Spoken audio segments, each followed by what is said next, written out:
Hi everyone, it's Nicole Spohr here today for Simon Says Stamp with some metallic watercolored Leafy Frames cards to share with you.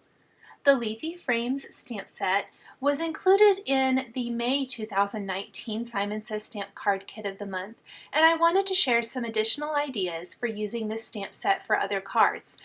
These are a little bit kind of non-traditional, I would say, as they have been stamped and watercolored with metallics. So golds in different colors and even kind of a white, I think it's called white gold, so it has a little bit of that silver tone to it.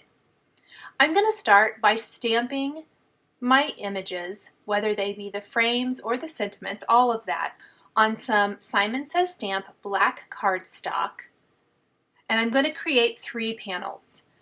Now, because we're doing so much stamping on black especially, I want to make sure that I take a powder tool and cover the black cardstock. I know this looks super messy, but you can get rid of that powder residue when you're done.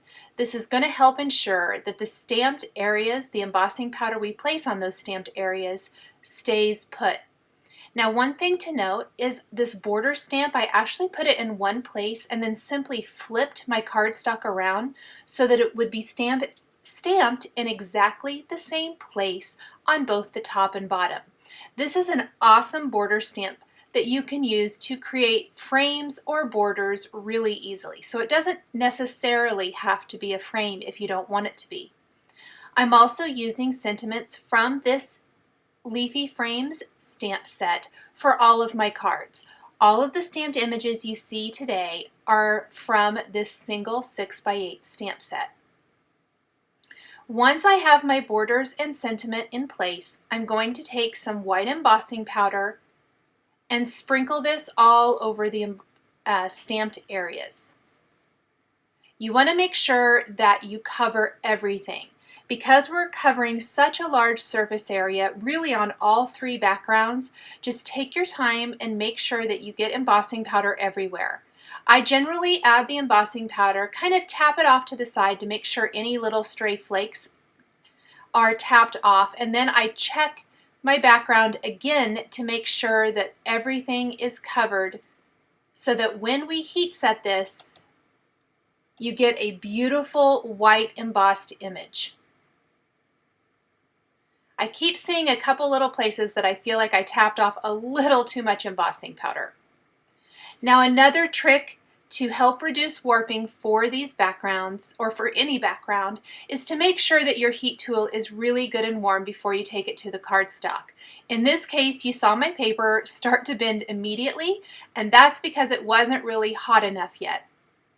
For my other 2 backgrounds, I made sure and let my heat tool heat off to the side for quite a bit, almost a minute, before bringing it to the cardstock so that it wouldn't warp quite so bad. You can always take the heat tool to the back of the panel to help kind of even that out a little bit. I'm going to take a dry microfiber cloth and buff away all of that powder that is on the background, and I'm left with a beautiful embossed background.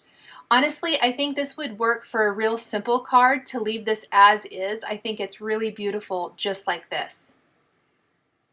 Next, I'm going to take some Starry Colors watercolors, and these are all in shades of gold. The colors in this set range from blue gold, red gold, yellow gold, champagne gold, light gold, and white gold. I'm going to use 4 of the colors to add color to my border. The reason this is a non-traditional card is you might not necessarily think of gold metallic watercolors for florals and leaves. I've actually done this technique for several other cards in the past, and they have been some of my all-time favorite designs and some of my most watched and liked designs. I think something a little non-traditional is always fun once in a while. This gives the cards a really elegant look and feel. These are also really quick to put together. Depending on how many steps you want to take, you can make these as simple or elegant as you want. I'm going to actually trim all of my backgrounds down and mat them on some custom-made striped gilded flake backgrounds with a scalloped edge border. But you could totally leave them as is with all of the white embossing on the black cardstock and maybe even a little metallic watercoloring and call it good. It's totally up to you and it's your personal preference. I tend to go a little extra with many of my designs, as you guys probably already know. I'm going to let that set and completely air dry while I work on watercoloring my other two frames. So I've used the rectangular frame for this one, and I'm going to color everything in with yellow gold on this first. So anything that I knew I wanted to color with yellow gold, and I'm kind of following the same design as from the two border card. And then instead of coloring all the rest of this frame, while I already have the yellow gold on my water brush pen, or my water brush marker rather, I'm going to go ahead and color in the circular frame. When I was deciding where to put the circular frame, I decided I didn't want to put it exactly centered like I did for one of the projects that I'm linking at the end of this video, or pardon me, one of the projects I did for Simon Says Stamp with this stamp set. And you can see that on the Simon Says Stamp YouTube channel. For that one, I did it right in the center, and I watercolored traditionally with these, and it's a completely different look. I thought it would be kind of fun to just kind of set it over to the side for that one. Next, I went ahead and colored in the flowers with the white gold, and I'll do both the rectangular frame and the circular frame. Then I'm going to grab my next color and start coloring in my next shade of leaves. For this one, I'm using champagne gold.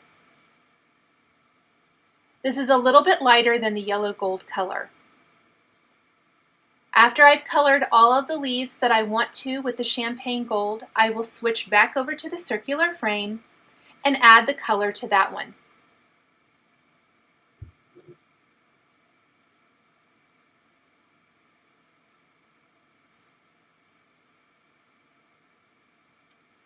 Finally, I'm going to use the red gold. This definitely has a red tint to it, and it's going to show up nicely on the black cardstock. You will lose a tiny bit of vibrancy when the watercolor's completely dry, but it's a really, if you use less water, you get a lot more pigment when you apply these colors. They also have a subtle shimmer to them, which I really, really like. Once I have all of these dry, I'm going to take the white opaque watercolor and a small paintbrush, add a little water to the pan, and then I'm going to pick that color up and splatter white paint all over the background. I decided to have some distressing all over mine. This will dry a little bit lighter so it won't be quite as heavy once this paint is completely dry. I'm going to splatter the ink on all three backgrounds. I've used a box that I received some product in to protect my work surface and keep that paint contained.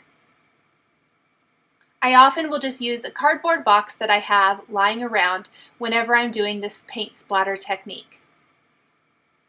While my paint is drying, this is a great time to create our custom striped background. I decided I wanted to use some Gilding Flakes from Nuvo to create this background. Because this is a little bit extra work, I'm hoping that I can get 3 backgrounds from this one A2 sized background. So this is a 4 1/4 by 5 1/2 inch panel of white cardstock. I'm taking the 1/4 inch double-sided tape from Lawn Fawn, and I'm creating a stripe diagonal pattern all over this background. Don't worry about overhanging the edges. I want to make sure that it's at least as long to go from side to side. I'm going to attach all of these strips, and then I will trim up the edges so that it's not overhanging when I go to add the Gilding Flakes.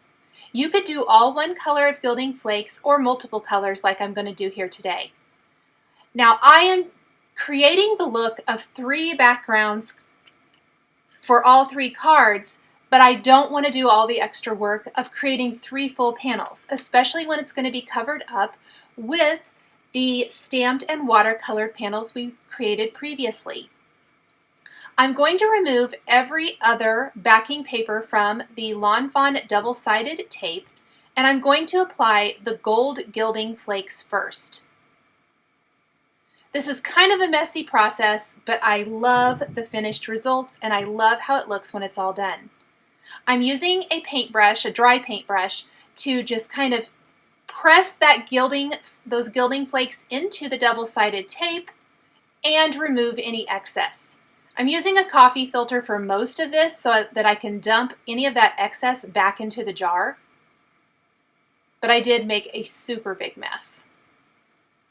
After I have all the gold, I'm going to remove about every third, and I'm going to apply silver gilding flakes to this. We're actually using 3 colors to kind of mimic the colors used in the metallic watercolor. I just press those gilding flakes into the double-sided tape, tap off the excess, and then I can use a paintbrush to remove any additional excess after that. And the paintbrush will help clean up those edges really nicely. The gilding flakes really last forever because you can press them in here and then you have so much left over, and I like to just dump that back into the jar.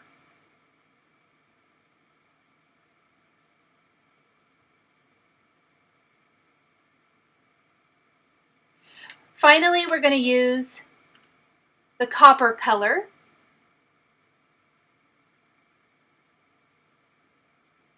Clean up our work surface just a little bit.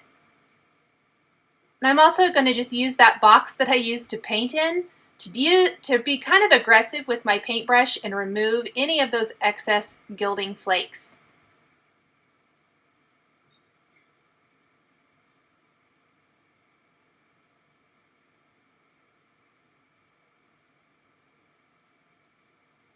I have one additional color to add.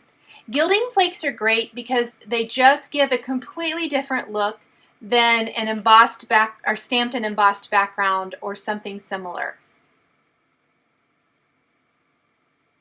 Plus, this technique makes it easy to add multiple colors of gilding flakes to a single project. I'm just going to go ahead now and really remove any of that excess gilding flakes. What we'll do to make this stretch for all 3 cards is trim 4 half-inch strips from this background, or just slightly bigger than half-inch strips. And then we're going to take the rest of that, and for the portrait style card we can use the remaining strip. So I want all of my strips to be 5.5 inches long or tall, and then we're just going to vary the width. Look how pretty those gilding flakes are on the background. So from my 2 landscape style cards, we will be trimming off a 1/2 inch from each long side.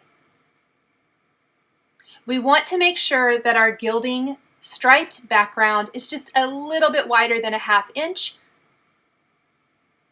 and then we can adhere this to a side fold card base, and it will give the illusion that it completely fills the background even though it doesn't. That way we can stretch our custom diagonal striped gilded background for all of these cards.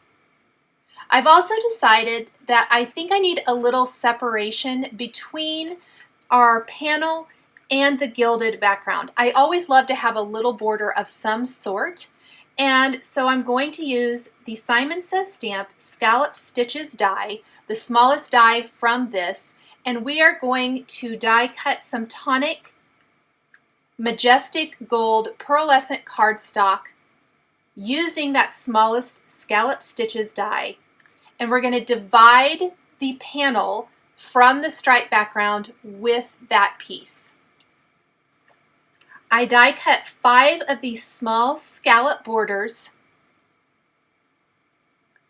and we will use 2 each for the landscape style cards and 1 for the portrait style card.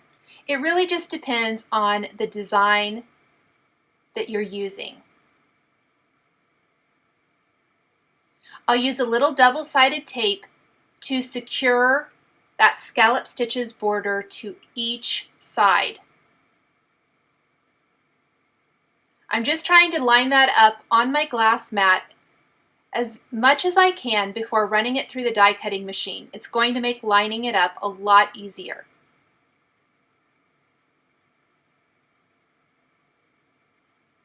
This really showcases our metallic watercolored panel beautifully and separates it from the gilded background. Then we can adhere this background directly to our card base.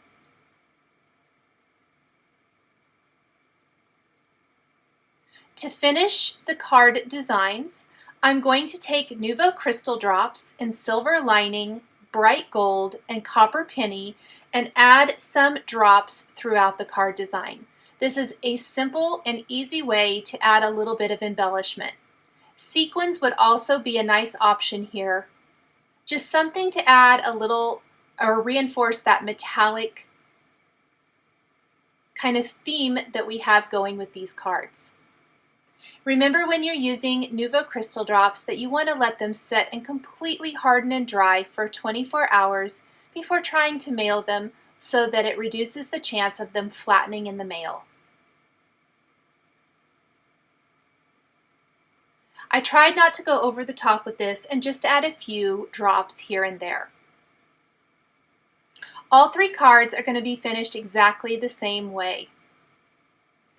I'll go ahead and do the other landscape style card off camera, and then I'll show you how I finish the portrait style card since it's just a little bit different than the landscape style ones. For this one, we only have a single border, and I'm going to just use up the rest of our gilded stripe background paper. Here are those scallop stitches dies that I absolutely love and use all the time. They're a fantastic basic. I've adhered my gilded diagonal stripes to the background, and then I'm going to go ahead and attach my panel right over that.